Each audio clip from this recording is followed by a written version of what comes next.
നമസ്കാരം. പുതിയ വീഡിയോയിലേക്ക് എല്ലാവർക്കും സ്വാഗതം. I am doctor Chunaith. Prebiotic, probiotic, postbiotic ഈ 3 കാര്യത്തെക്കുറിച്ചിട്ടാണ് നമ്മളിന്ന് വീഡിയോ ചെയ്യുന്നത്. അപ്പം പ്രീബയോട്ടിക് എന്താണെന്ന് വെച്ച് കഴിഞ്ഞാൽ നമ്മുടെ കുടലിൽ താമസിക്കുന്ന നല്ല ബാക്ടീരിയകളെ ആഹാരങ്ങളാണ് ഈ പ്രീബയോട്ടിക്കുകൾ. മലയാളികൾക്ക് എളുപ്പത്തിൽ കിട്ടാവുന്ന നല്ല കുറച്ച് പ്രീബയോട്ടിക് ആഹാരങ്ങൾ പറഞ്ഞുതരാം. ഒന്നാമത്തേതാണ് നമ്മുടെ ഏത്തക്ക, പഴുക്കാത്ത പഴം. അതുപോലെ പഴുക്കാത്ത ചക്ക, ചേന, ചേമ്പ്, അതുപോലെ വെണ്ടക്ക. ഇതൊക്കെ നല്ല പ്രീബയോട്ടിക് റിച്ച് ആയിട്ടുള്ള ആഹാരങ്ങളാണ്. പിന്നെ പ്രോബയോട്ടിക് എന്താണ്? നമ്മുടെ കുടലിൽ താമസിക്കുന്ന നല്ല ബാക്ടീരിയകളെ പറയുന്ന പേരാണ് പ്രോബയോട്ടിക്കുകൾ. ഈ ബാക്ടീരിയകൾ പല രീതിയിൽ നമുക്ക് കിട്ടും. ഇപ്പോൾ സപ്ലിമെൻ്റായി കിട്ടുന്നുണ്ട്, ഭക്ഷണത്തിലൂടെയും കിട്ടും. നമുക്ക് സുലഭമായി കിട്ടുന്ന തൈര്, അതുപോലെ യോഗട്ട്, ഇനി പലതരത്തിലുള്ള അച്ചാറുകൾ, വീട്ടിൽ പുളിപ്പിച്ചുണ്ടാക്കുന്ന അച്ചാറുകൾ, വിനെഗർ ഇട്ട് പുളിപ്പിച്ചുണ്ടാക്കുന്ന അച്ചാറുകളിൽ ഈ ബാക്ടീരിയകൾ നശിച്ചു പോകുന്നതുകൊണ്ട് അതല്ല ഞാൻ പറയുന്നത്.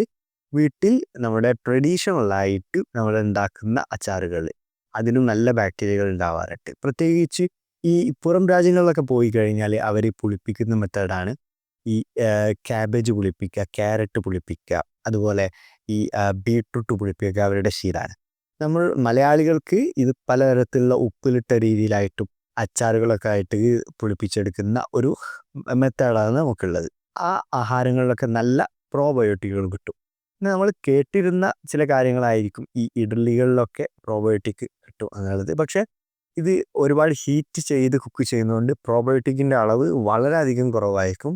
പലതരത്തിലുള്ള ബാക്ടീരിയക്കും അത്രത്തോളം ഹീറ്റിൽ സർവൈവ് ചെയ്യാൻ പറ്റില്ല. അപ്പോൾ ഇനി ഇവിടെ അടുത്ത കാര്യം എന്താണെന്ന് നോക്കാം. അത് പോസ്റ്റ് ബയോട്ടിക് ആണ്.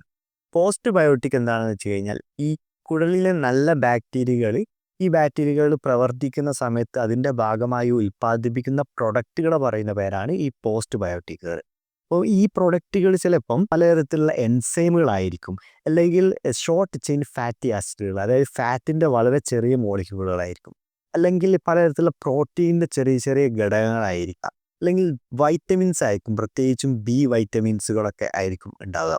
അതുപോലെ ചില ബാക്ടീരിയകളുടെ കോശങ്ങൾ വിഘടിച്ചു ഉണ്ടാവുന്ന അതിൻ്റെ ഫ്രാഗ്മെൻസുകൾ വരെ ഇതിലുണ്ടായിരിക്കും. റിസർച്ച് പഠനങ്ങൾ പറയുന്നത് നമ്മുടെ ഇമ്മ്യൂണിറ്റിയെ സപ്പോർട്ട് ചെയ്യാനും ഇൻഫ്ലമേഷൻ കുറയ്ക്കാനും ഈവൻ നമ്മുടെ മെറ്റബോളിസത്തിനെ വരെ ഇൻഫ്ലുവൻസ് ചെയ്യാൻ ഈ പോസ്റ്റ് ബയോട്ടിക്കുകൾക്ക് സാധിക്കുമെന്നാണ്. അതായത് ഈ റെസിഡുവൻസ് ഉണ്ടല്ലോ, അത് ലൈവ് ബാക്ടീരിയേക്കാൾ കൂടുതലായിട്ട് നല്ല രീതിയിൽ ഇതിന് പ്രവർത്തിക്കാൻ നമ്മുടെ ഗട്ടിന് ഹെൽപ്ഫുള്ളായി നീക്കാൻ ഇത് സഹായിക്കുമെന്ന് പഠനങ്ങൾ പറയുന്നുണ്ട്.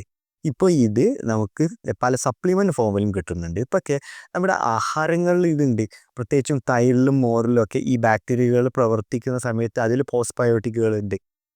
പിന്നെ ഞാൻ പറയാം, നമ്മുടെ ഇഡലി ഞാൻ നേരത്തെ പറഞ്ഞല്ലോ, ബാക്ടീരിയകൾ നശിച്ചു പോകും ചൂടായി കളയുമ്പോൾ. പക്ഷേ ഈ ഇഡലികളിൽ എന്താ സംഭവിക്കാം?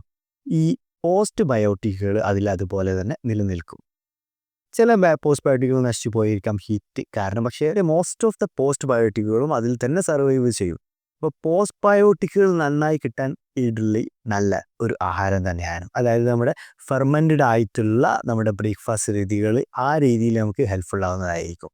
അപ്പോൾ ഈ വീഡിയോ നിങ്ങൾക്ക് ഇൻഫോർമേറ്റീവ് ആണെന്ന് ഞാൻ വിശ്വസിക്കുകയാണ് കേട്ടോ. അപ്പോൾ എല്ലാവർക്കും ഷെയർ ചെയ്ത് കൊടുക്കുക. അപ്പോൾ നിങ്ങളുടെ അഭിപ്രായങ്ങൾ ഈ കമൻറ്റ് ബോക്സിലൂടെ അറിയിക്കുകയും ചെയ്യുക. വീഡിയോ ഇഷ്ടപ്പെട്ടെങ്കിൽ ലൈക്കും ചെയ്യുക. അടുത്ത നല്ലൊരു കണ്ടന്റ് ആയിട്ട് വരാതെ വരയ്ക്കും. Good bye.